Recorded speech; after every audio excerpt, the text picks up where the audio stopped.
Downline TV, Vanessa Zaragoza. Hi guys, how you going?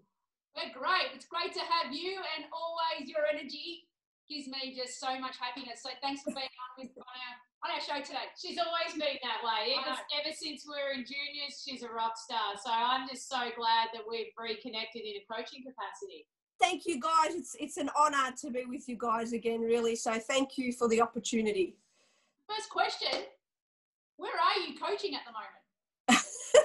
At the moment, I'm actually at Williamstown Tennis Club.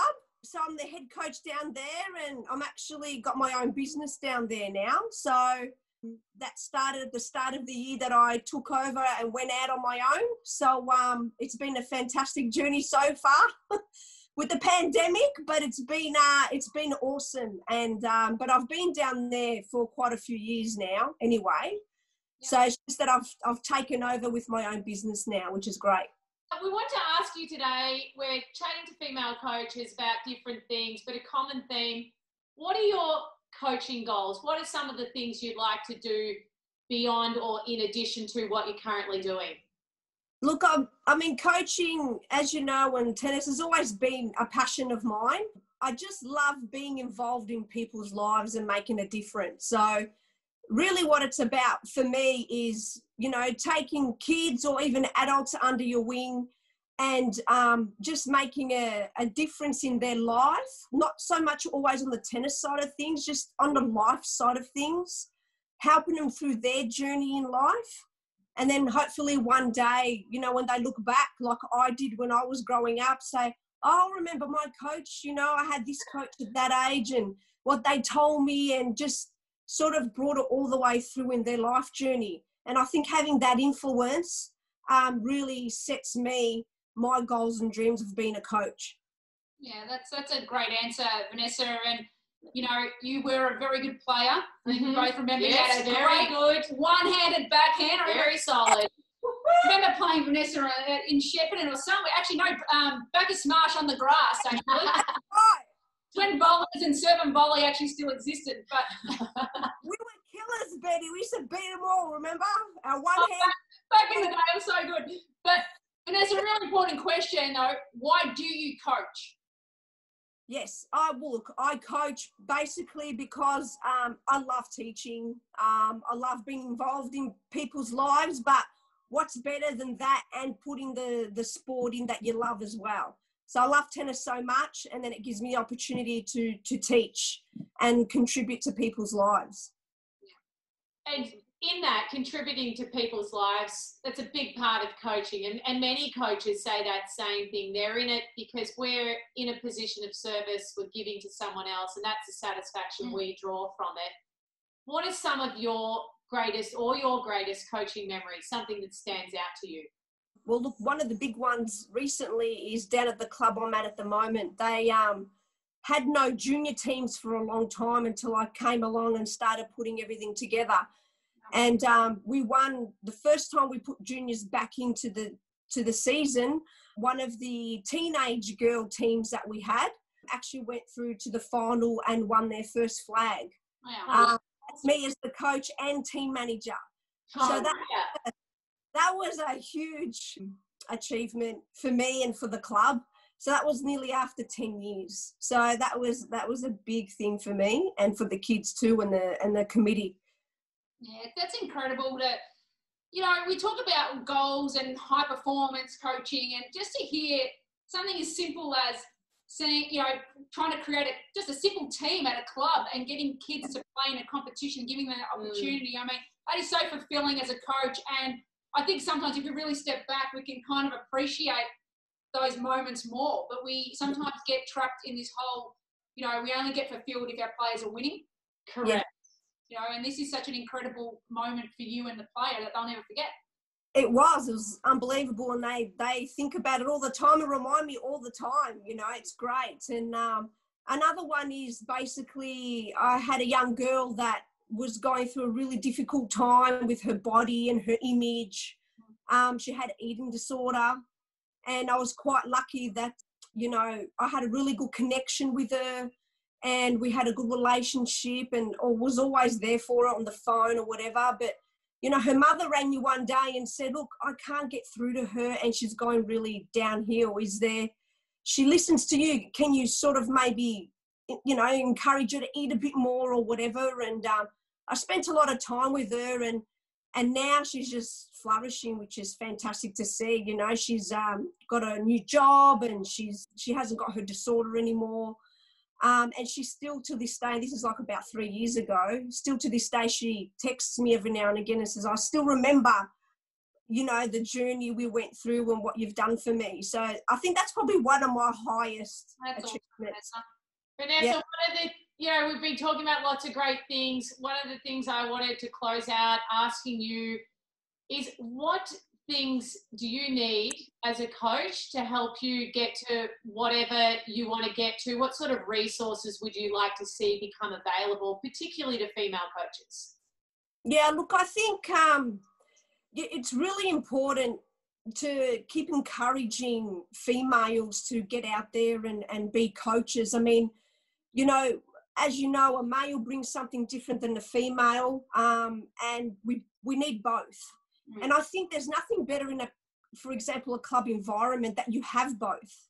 You know, you can have a really high performance male or female coach, but also a really good senior male or female coach, whoever it is. But having both, I think, really balances things out. They need to promote that a little bit more, I think, in club areas or even high performance, you know, even just working together, females and males just working together. Yeah. And creating that atmosphere, you know, that we can both bring different things in, but we're working as a team together. Yeah, that's a great message, Vanessa, and I agree. I think, you know, there needs to be a balance and an equal opportunity to the female coaches to come in and give them the experiences that they need to hopefully open their eyes to a different level of coaching sometimes. I think it's a really great message to everybody. Yeah, that level playing field, we have to show that more than just talk about it. And if we keep encouraging or highlighting programs where male and female coaches are working side by side, that becomes what is the norm, the look. And it's very important the way that we put that visual out in the community, that we do show programs where you're coaching a lot, male and female coaches are coaching alongside each other, so that coaches look back at their own business and think, mine needs to look more like that. Yeah, exactly. And I think it's just like, it's important to show the kids growing up. I think that, you know, for young girls growing up, it's not intimidating to be around a male, you know, or for boys, for example, it's okay to have a woman around and she can do these things, you know. So just changing the evolution of the mindset, I think now is important. And I think that's a great way to start to have us both together and bringing up the young generation in a different way of mindset of gender. Yeah, no, I love it, Vanessa. And, you know, thank you so much. It's been an absolute pleasure talking to you. You always make me smile. I love seeing you in the corridors of wherever I'll see you next. But I really hope to see you soon, and good luck with the coaching, hopefully, for the rest of the year. No, thank you so much, guys. It's always a pleasure. I love you guys. Love your work. Love you, girl. All right.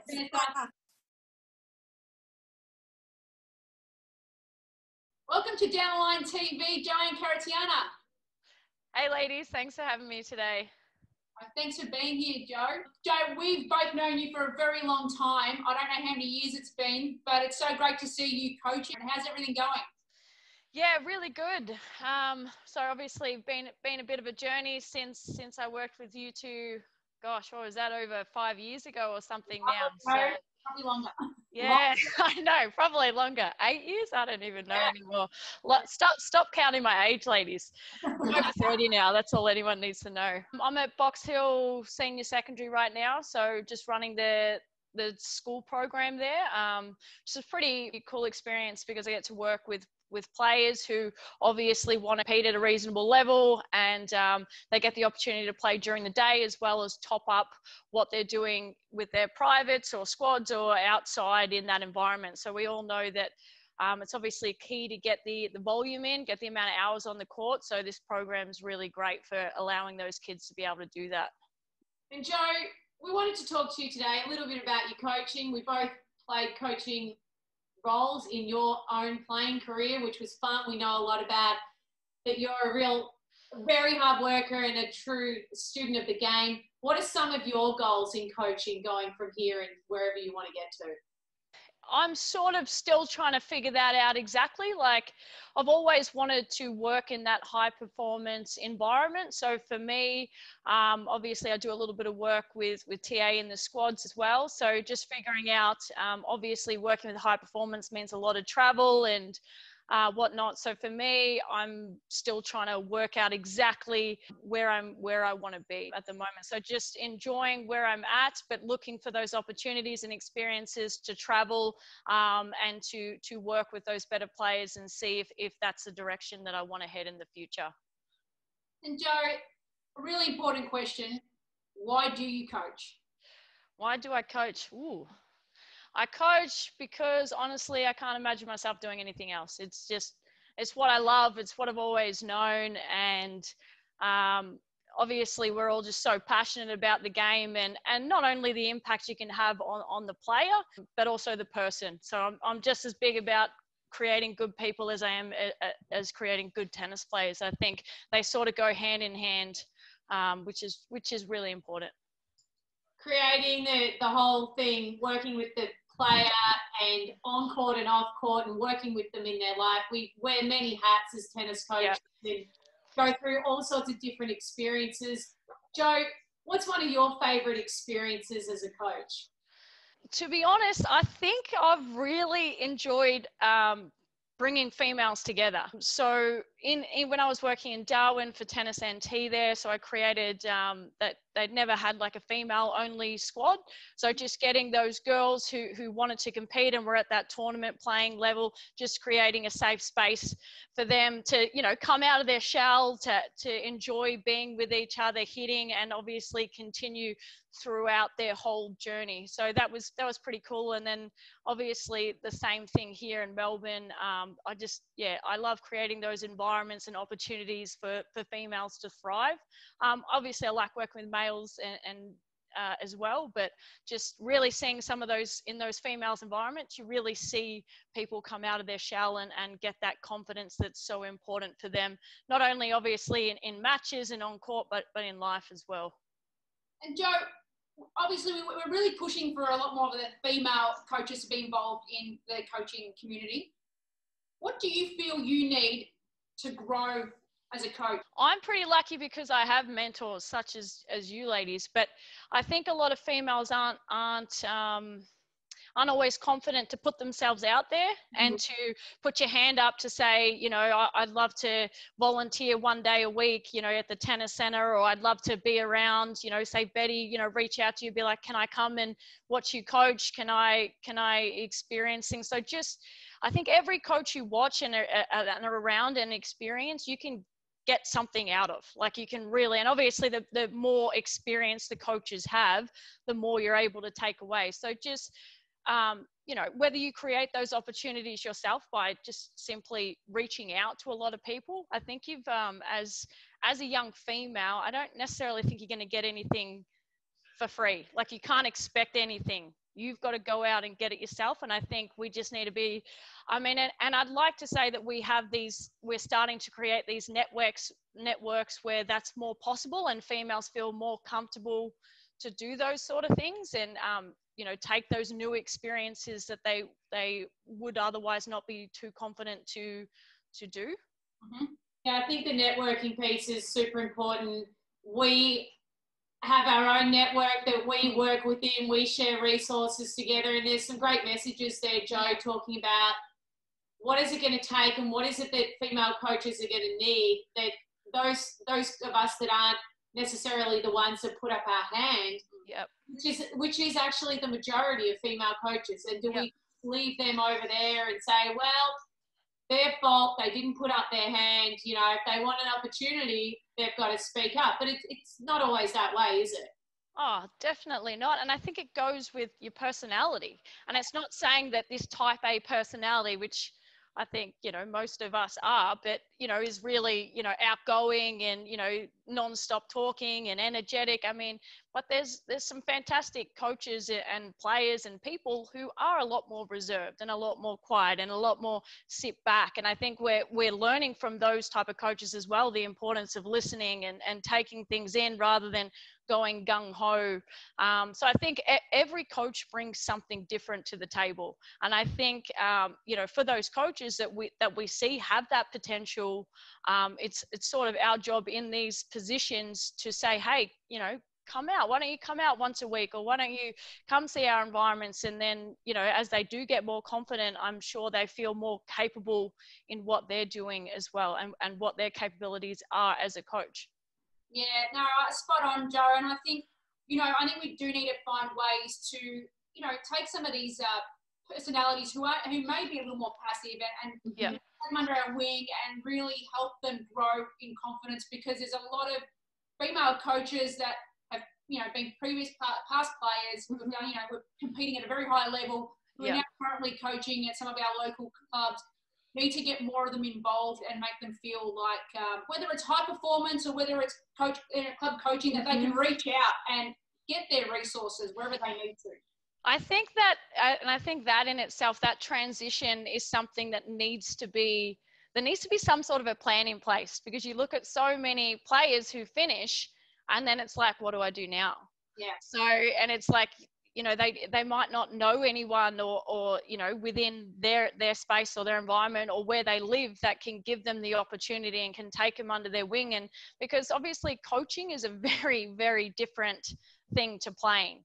So obviously you obviously being a player, and a good player at that, you have this whole other skill set, more of the tactical side of things, and the work ethic, and you bring all this skill set, but as coaching is more about that communication, and it doesn't matter what until players know that you care. So also just explaining those relationships, and not only with players but also stakeholders, and there's a lot that goes into it. I think that that we as professionals in the organization really need to help those players coming out, whether they were pros or whether they're just females who want a career in coaching, to give them those experiences and set them up for success in the future. I think I speak for both of us, Joe. Boo and I are super proud of all that you achieved in your playing career, and now as you've moved into coaching, you put yourself out there, you're vulnerable, you're always willing to give it a go, and we're really looking forward to watching what your career path looks like as a tennis coach, and keep going hard after it. You're a superstar. Thanks, ladies. I appreciate it. You guys are awesome, and you guys keep kicking goals and forging the path for females to come through. Welcome to Downline TV, Yvonne Fanton. Thanks for having me. And thanks for joining us. Your background looks a hell of a lot better than mine, so no, thanks for putting that up there. It's a lot of awards. Top-notch coach. Can you tell us a little bit about what's in the background? In the background there, I've got my Tennis Vic Award that I won last year, and then, luckily... Congratulations on that, by the way. Thanks. And then I headed off to the Newcomb, and I thought, let's see how we go here. And I ended up winning it. I couldn't believe it when they called out my name. I was looking around like, who's that? Took home a nuke. I like it. Congrats. Thank you. I would have loved to have been there. Unfortunately, I was actually having back surgery and I missed that Newcomb medal. But congratulations. Awesome to see, you're being recognised for your great work in the tennis community. First question today, we've got a couple of interesting questions. We're working towards getting more information, more visibility out there for women coaches. We wanted to know, what are some of your coaching goals? Where you are where you are now. What is, in 10 years from now, if you could see yourself somewhere, or 5 years from now, what would your ideal coaching role be? Well, I think my goals have definitely changed since I first started coaching. Initially, it was all about participation, and, I'd taken over 2 clubs where we had no junior teams and participation was really low.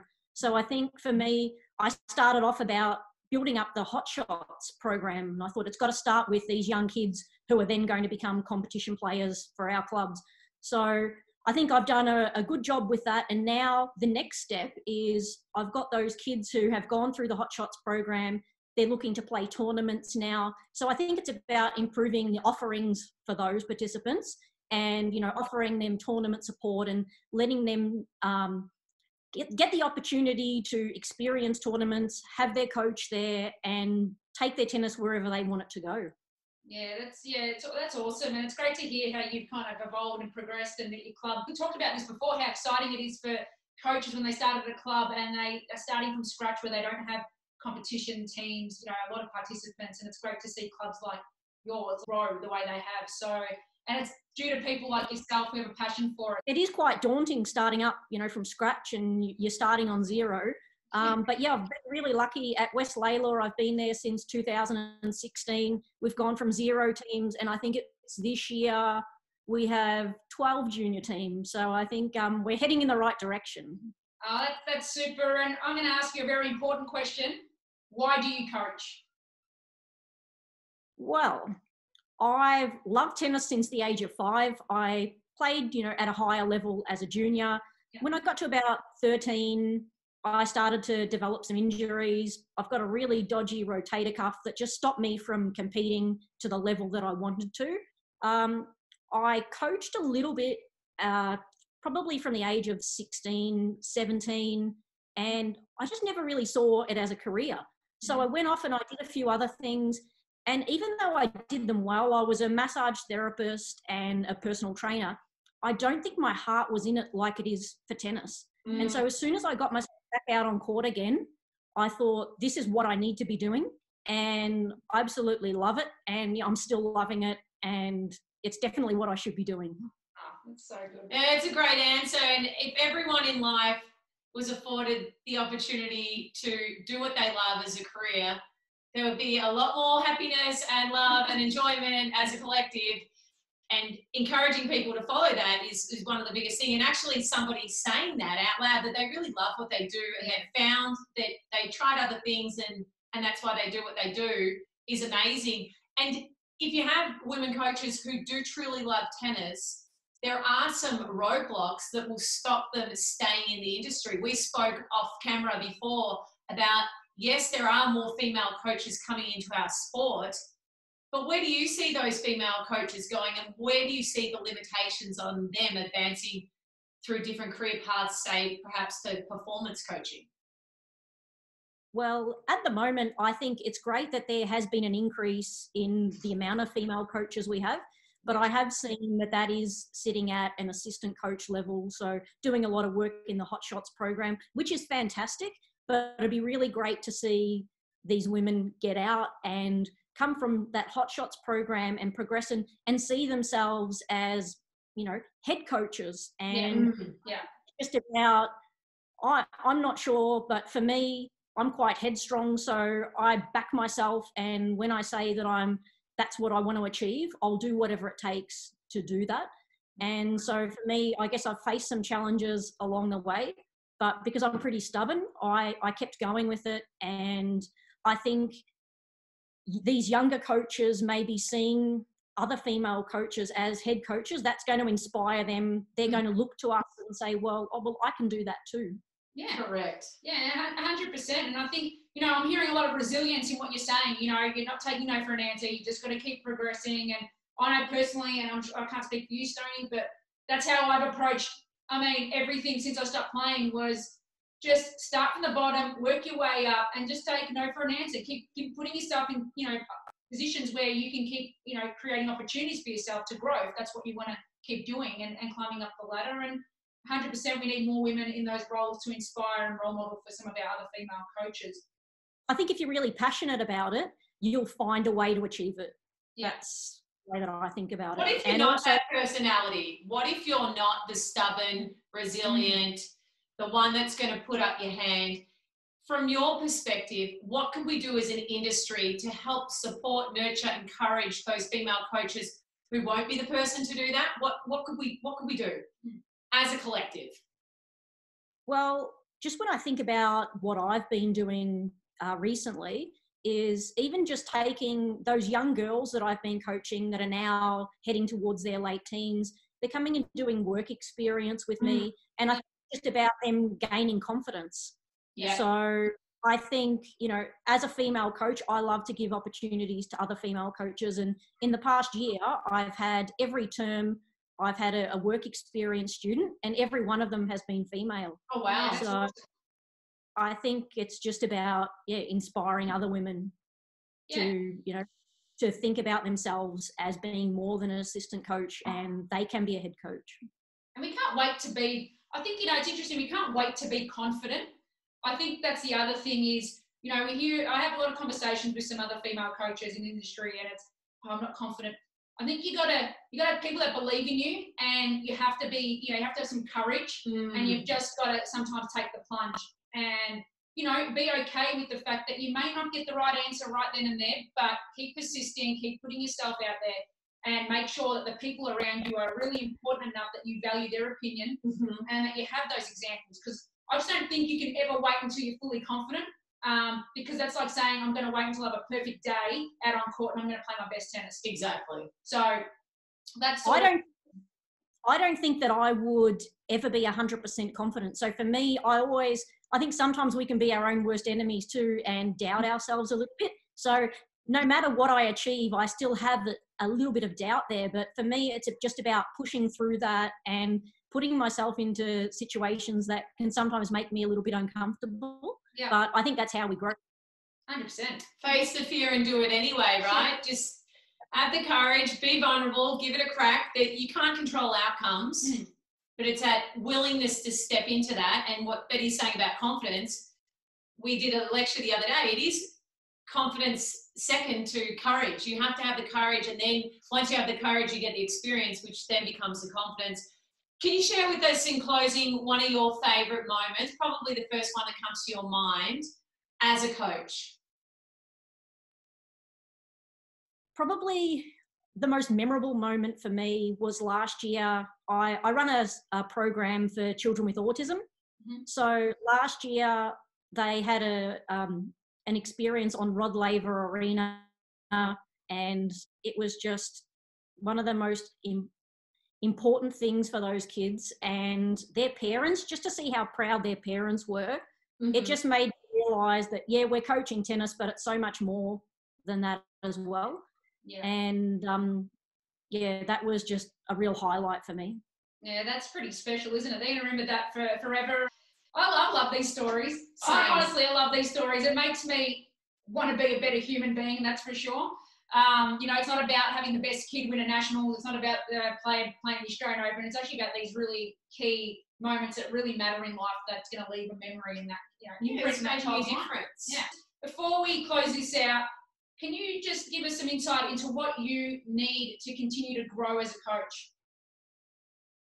Well, for me, one of the most important things, I think, and I've learnt this over the years from probably working really hard, you know, I've had years where I've been working 7 days a week and over 50 hours on court. And then that's one side of my business. Then I've got to do all of my admin and all the other things as well. And so I think I was getting to the point where I was quite burnt out. And I think what I really need is just keep building my team. So it's about having good coaches working with me to support me so I can work in the areas of my business that I really want to grow in.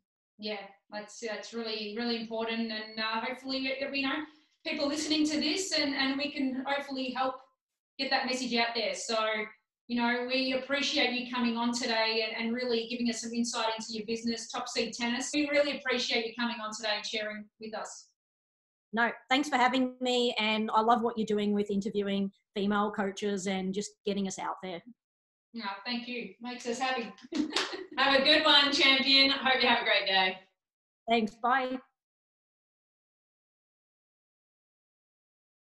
To Down the Line TV, Kristen Van Elden. Hi, Betty. Hi, Stoney. It's good to catch up with you too. It's always good to see you.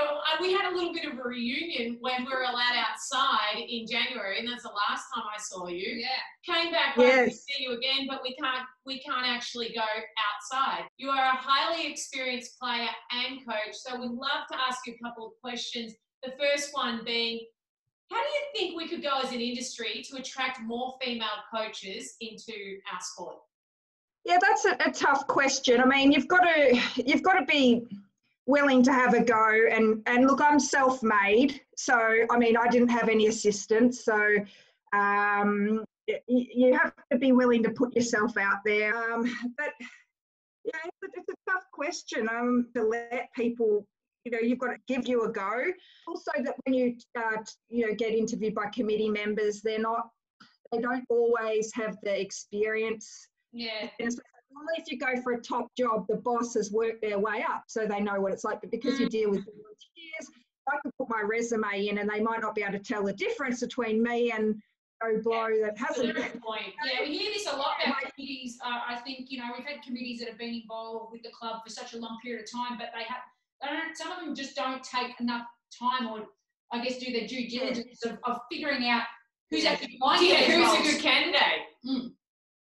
Yeah, well, it's not a paid position, so you're going to. And so I think I've had the experience once. I did sort of try and go for a job, and I think I got the sense that they wanted a male coach and me just as the female sort of side token assistant, like yeah. And I was like, balance. Yeah, and I was like, no thanks, I'm applying for the head coach position here. But as I said, I've been lucky because I fit in. I got a job in Geelong, and then I fit into Cam's established coaching business, which he's run for 25 years. I've been there for 15 plus years, and it's been very successful. And I think, being having two head coaches, one male and female, is really it's got a lot of benefit. It doesn't always come down to gender, but it comes down to personalities too. Like Cameron and myself are different, so we appeal to different people as well. Like, it's very rare to have two head coaches. I mean, at this one club, because obviously you're normally competing for the job.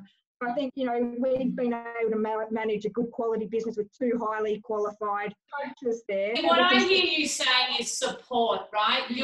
When you talk about getting more women into the industry, women need support, and you had that great support, and that's something that we have to do as a collective. Why do you coach?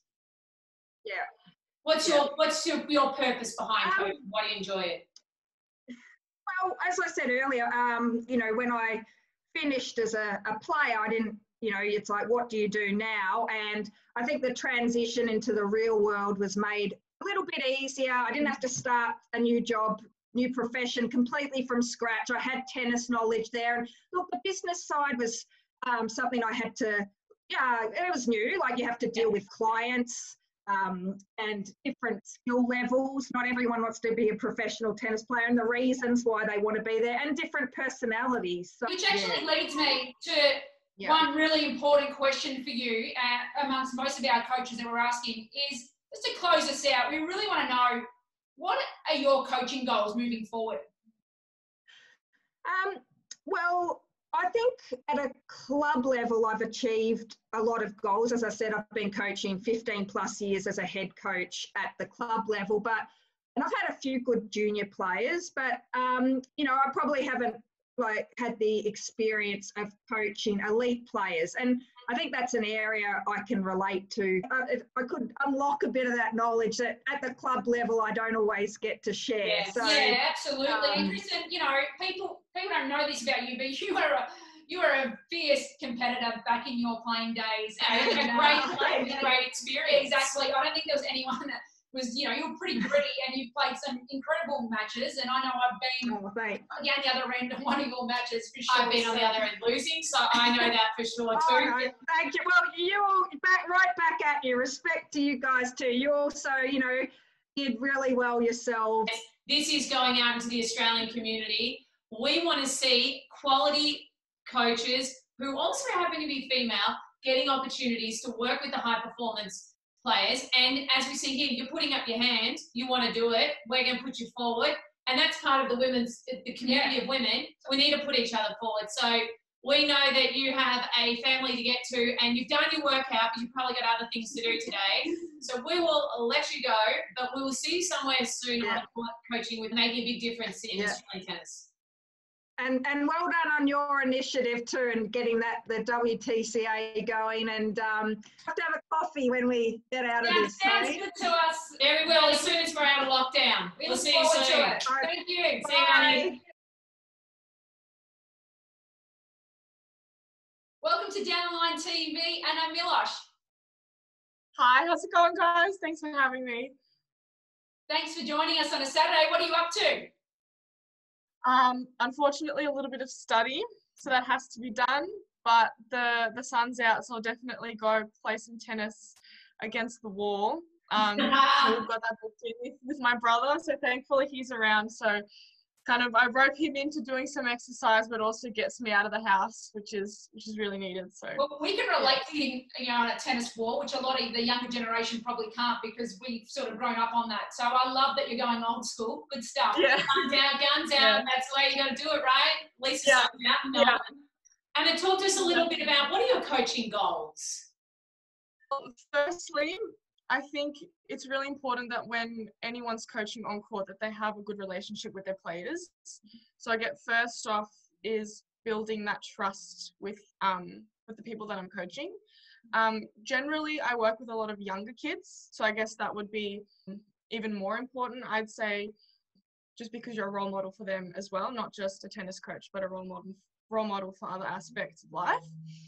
So in that sense, trust, building a good relationship, making sure that the kids have fun, but definitely that they improve. So whether it's small technical things or whether it's improving their fitness, just getting them to move and run around the court a little bit more, that's really important for me.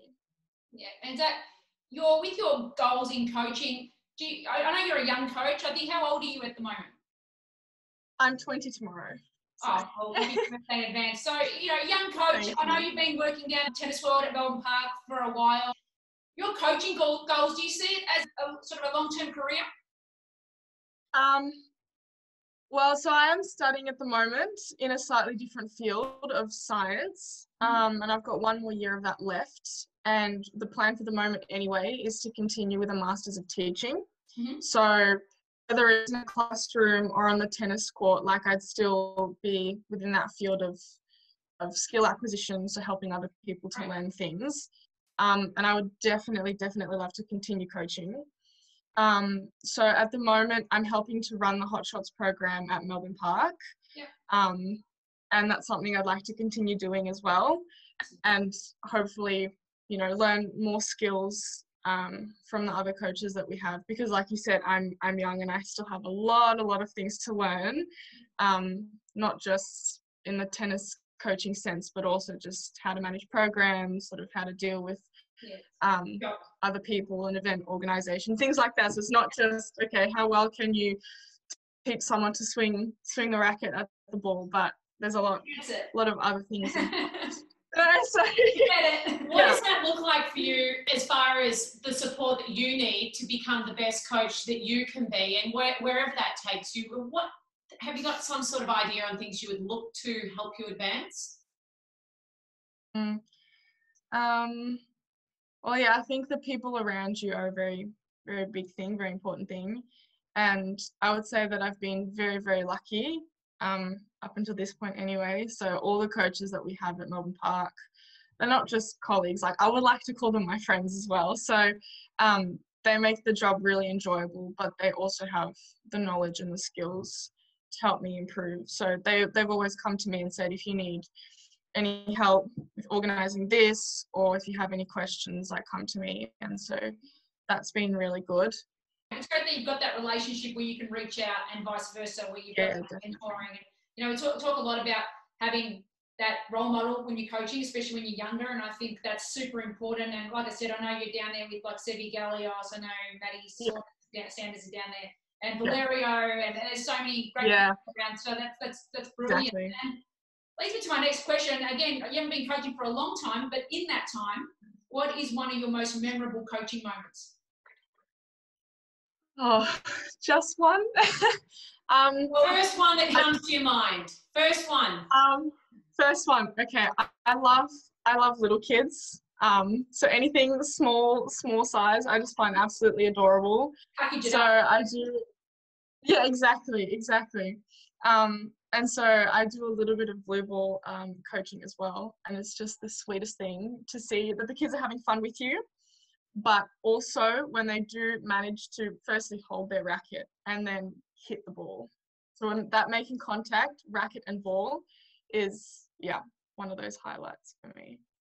Yeah, so I mean, that's a great highlight, and it comes through a lot of the time. If you were to close out and tell us in one statement, why do you coach?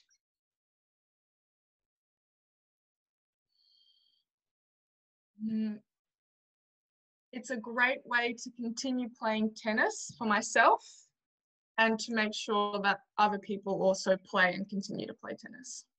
That's a great answer. I like that. That's a great answer. A really good answer. And we really thank you for your time. We're going through lots of coaches, getting lots of great answers, and it was great to have you on. And we really look forward to sharing your interview with the wider community in Australia, but also across the world. So it's super valuable, and we really appreciate it. Thanks, Anna. Thank you very much for thinking. Thank you. I appreciate it.